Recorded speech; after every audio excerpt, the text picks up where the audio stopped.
Hi guys, welcome to WatchTech. Today we will learn how we can create the drop-down list in Excel. There are multiple ways through which we can do it. Let's see. Guys, there are multiple ways through which we can create the drop-down list in Excel. So I will show you two methods for this. This is the dummy data which I have created, name of the students and their attendance in the class. So I need to put present or absent here. So I will create a drop-down for the same. So what I do, I need to select the column where I need to put drop down, and after that I need to go to this data tab which is already open, and I need to go data validation. When I click on data validation, you can see that there are three tabs. I need to go only in settings tab, and in this allow option I need to select list.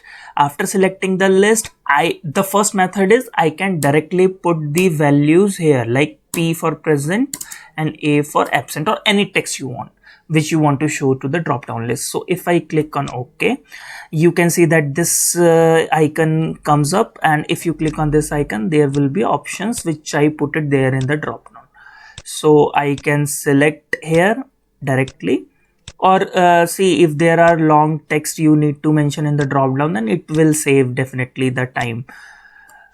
Like this, I will create a drop down directly. The second method, guys, is I can create a source data, and I can pick the source data and then create a drop down for the same. Let's say I need to create the data for city for each of the students, from which city they came. So I have created a data in sheet 2. You can see the list of cities. To create that in the drop down, to show that in the drop down, I need to first create the name range of this data.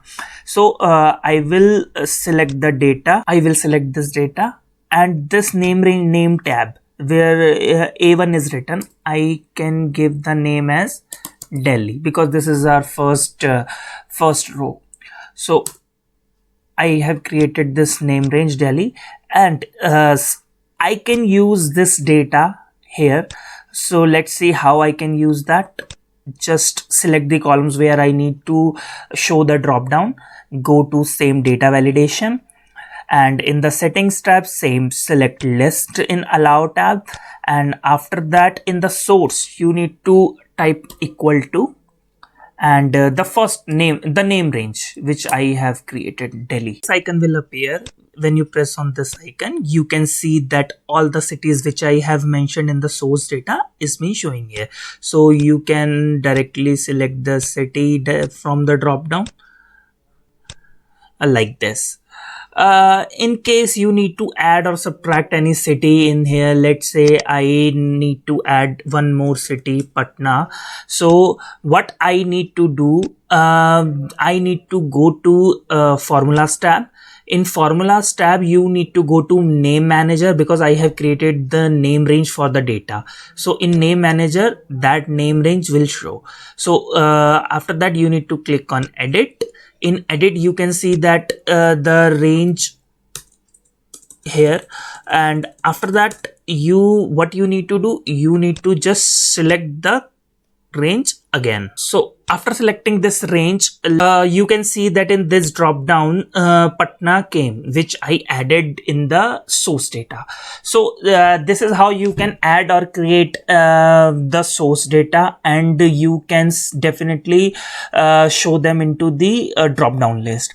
So this is all from the drop down list. In the next video, we will do the dependent drop down list, where one data is dependent on other. So guys, stay tuned. Thank you for watching WatchTech.